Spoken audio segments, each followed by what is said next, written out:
Hey guys, how are you? Welcome to my video. I have a great video for you guys today. I want to create a video today to give you guys 5 red flags to look out for so you do not become a victim of work job scams. Now, there is a lot of work scams going on, whether it's remote or it's in person, because understand this right now, a lot of things are going on in the economy. People are losing their jobs. Jobs are being sold overseas. There are price gouges. There's a lot going on. And guys, you know how scammers work. When there is a way, that's an opportunity for them to take advantage of people who are at the worst point of their life. Now, I've been there before, not having a job. And when you have bills to pay, it's very, very stressful. It could put a toll on your mental health. It could also put a toll on your physical health. So when you have that toll on your medical health, you are not thinking straight. You are eager to apply for a job. Not be in the right mind because this is actually a very hard time that you and your family are enduring. I just want to let you know if you're watching this video because you don't have a job or you don't want to get scammed for whether it's a remote job or an office job, I want you to know that you will find a job. My mother has an old saying, she would always tell me this: if a job is meant for you, you will earn that job. It doesn't matter how long it takes, how many no's you get. For every no that you get, understand that there is going to be a yes one day. It may not happen when you want it to happen, but you will get a yes, okay? So with that being said, let me give you guys 5 examples of what could be a potential scam. These are 5 red flags. The first one I want to tell you guys, if it's too good to be true, guess what is true? The number one red flag for a scam job, they're always going to offer you a high amount of pay. They could start saying 90,000 to 100,000 with no experience, training provided within a week or two. Now, I don't know about you. I don't know what job is going to give you close to $100,000 without some type of MBA or a bachelor or associate's degree or even some experience to get paid that amount of money, right? So that should already be a red flag. Now, I work as a customer service. I consider medical administrative assistant is a customer service job. I'm basically here to help the provider have her clinic run smoothly, whether that's making telephone calls, appointments, getting scans, booking tests, making sure authorizations are processed through, making sure that emails are being responded, I'm returning the patient's call. I'm here to assist the doctor with her medical administrative task work. Now, anything else medical, that's where the nurses, medical assistants, techs, people that work in pathology, she has a whole other team.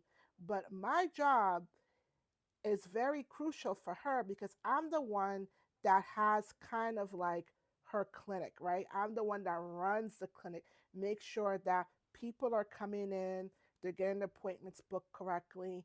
I'm responding to calls if they have inquiries on anything. It could be a bill, it could be an authorization. It doesn't even have to pertain to my job. I'm here to assist the doctor, assist the clinic, make sure that nothing falls to the crack, and that is customer service, right? So so my job basically, the it's anywhere from 30K with people with experience. Sometimes there's different levels, which you could become a manager or director. It could go up to probably 120,000, but that's director. Customer service admin job, if you see one that tell you $90,000 with no experience, that is a scam. I don't know what customer service job is going to pay you 90K with not anything attached to no MBA, no bachelor's, no experience. That should already be your number one clue that that's a scam. It's too good to be true. Guess what? It's too good to be true. The second red flag is the communication, right? You're always going to get, it could be at 10 o'clock at night, it could be at maybe early in the morning, like 5 a.m., a random text. And I like to call it the Jane Doe names. It's a very simple name, like a John, a Jane, Something easy that you could remember that you're not going to forget. Hey, we found your resume on LinkedIn. They know a lot of professionals are using LinkedIn. But if you don't use LinkedIn, you already know that this person got your information. How they got your information, that's a whole different story. I always heard that a lot of information is sold through when you go to retail stores or restaurants, they just sell people's information. I don't know if that's true. Please don't quote me on that. That's what I heard from other people. I don't know how to get your information. All I know is a lot of times when we go on the web, we might have ordered something, we might have opened up an account somewhere. They got your information, right? So who is this person emailing you or sending you a random text at 10 o'clock at night or 6 o'clock in the morning? What I want to tell you guys is do not reply to that text message. This is very dangerous. The reason why it's dangerous, because what they're trying to do is having you click on that information. And sometimes you click on it, guess what? It doesn't go anywhere. It's a scam. They already got your information. What they do is they could put a spy malware into your device, into your email, into your computer, into your phone. And basically, what that does, that device is there to take data and bring it back to them. It could be your password to your banking, it could be your password to your healthcare, all sorts of important pertain information that they need to do whatever they need. So, whatever you do, do not reply to random texts about a job at 10 o'clock at night. Understand this: a reputable company is not going to send you a message about a job at 10 o'clock at night. It's always going to be business hours. It could be 8 a.m. to 4 o'clock or 5 o'clock is the latest that they will send you a message if you intentionally did apply to that job. And most of the time, they're not going to have the Jane Doe name. They're going to have a proper first and last name. They'll probably have the company's name, and the email address will be attached to that message. Those ones you could click on it because you know it's legit. But if it's some random name at 10 o'clock at nighttime, do not click on it. Okay, please don't. The third one is, now this one is very clever. Okay, now this one is not really more for customer service. This is more for people who are project managers, architect, maybe an art director, business analyst. They're going to have you do a mock up presentation. Now that could be part of the interview. Now the reason why this one could be a potential scam, not so much of them taking your information, is having you do their work and they're taking it and passing it on to the manager as if they did it. Now, way back when, around 2005, I did go to school for graphic design. I did graduate with a 2 year degree. I never landed a job because you guys know technology has changed so much. But a mock-up interview is always known for an art director, an architect or position. Sometimes they might even have a project manager position because you're going to deal with a lot of outside clients. And the company want to make sure that they're going to hire someone that is knowledgeable, someone that is organized, someone that speaks very well, someone that could communicate, someone that could able to present something to anybody and not have any hiccups or stumble under words, or very confident, because when you're confident, when you're selling something, guess what? That makes sales. I've never bought an item from a salesperson that wasn't confident. They make me want to buy the item. They make me want to wear the items. That's what the company's doing. The reason why this is so tricky, because you're probably going to be at a state in your life where you probably desperately need a job. And you might know this seems a little strange that they're having me do all this just for a job interview that I might not get. You're probably just going to do it because you want to press them. I'm going to give you guys a little trick. When you have to do, this is what I learned way back then.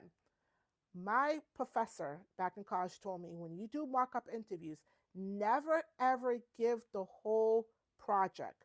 Always, the number one thing you should do in any type of project is research. You should always start off, well, before I present, I like to research my information before I give it to my clientele. It could be anything. Maybe they want you to present, they might give you a made up company, some amount of money to spend and things like that. Start off with a few proper structured grammar words. Now we have a lot of chat GTP. You could use that. Don't use it all the way. Try to edit what they're telling you. You could use that to have complete sentences, and then the rest fill it up with gibberish, so made up words, nothing makes sense. If they're having you create something, only do a sketch mock-up. Don't give them the actual mock-up of the work. Give them a sketch of what it's going to look like after it's been approved by the art director or the director of the project, or the project manager has to approve it before it gets printed out and be presented to a client. So you want to work as if you're already in the company. That way, you only gave them half of your work. You didn't do the full work so they could pass it on like it's their work. No, you don't want to do that, right? So that could be another scam, is having you do tasks so they could pass it on to them. Now, this is very, very tricky. A lot of people that could fall into this is people who lost their jobs, and people who are fresh out of college. They want to land their first big job. It's the excitement you get to go back and tell your mom, your dad, your spouse that, hey, I landed my first big job, my first big paying job. You get very excited about that, right? But please don't fall into victim. Before I go on to the fourth and fifth red flag, I want to give you guys two very crucial, important other flags. This would be probably two additional ones. The first one, please always research the company if you have to go in person. It's not a scam if they ask you to come in person when it's a remote job. A lot of times companies right now, they actually want to see the person in person, and especially if you have to do a mock-up presentation, they don't want you to probably buy the project online and have someone else do it. They want to make sure that you did the project and you're not passing on someone's project. So they might want to see how you are in person, because if you have that type of job, you're going to meet up clients. Most of the clients don't want to meet on Zoom. They want to meet an actual person. That company might rent a space. They might rent an office. Please research it before you go. Another thing too is always bring a friend with you if you have to go to a location that, and they should tell you too. The company should tell you where for you to meet them. They shouldn't have to wait. You shouldn't have to wait the day of to find out exactly where you go. The company should let you know that, hey, we do rent out space to meet in this building. What you should do is, if your interview is at 9 o'clock, get there by 7. Make sure it's an actual building. It's not some made up building where you could be in potential danger. Make sure you get a feel for the building. Are the security cameras around? I know it's extra, but in this time of age, if you have a remote job, which most remote jobs, a lot of people do interviews through Zoom, but your situation might be different. Maybe you don't have a medical administrative position. Maybe you might be a project manager. Maybe you might be an architect. Maybe you might be a director. Maybe you might be working for a construction company. They might want you to physically come in and do a mock-up. They'll probably give you an assignment of what they want you to present to them as if they were the client. So please just be careful, guys.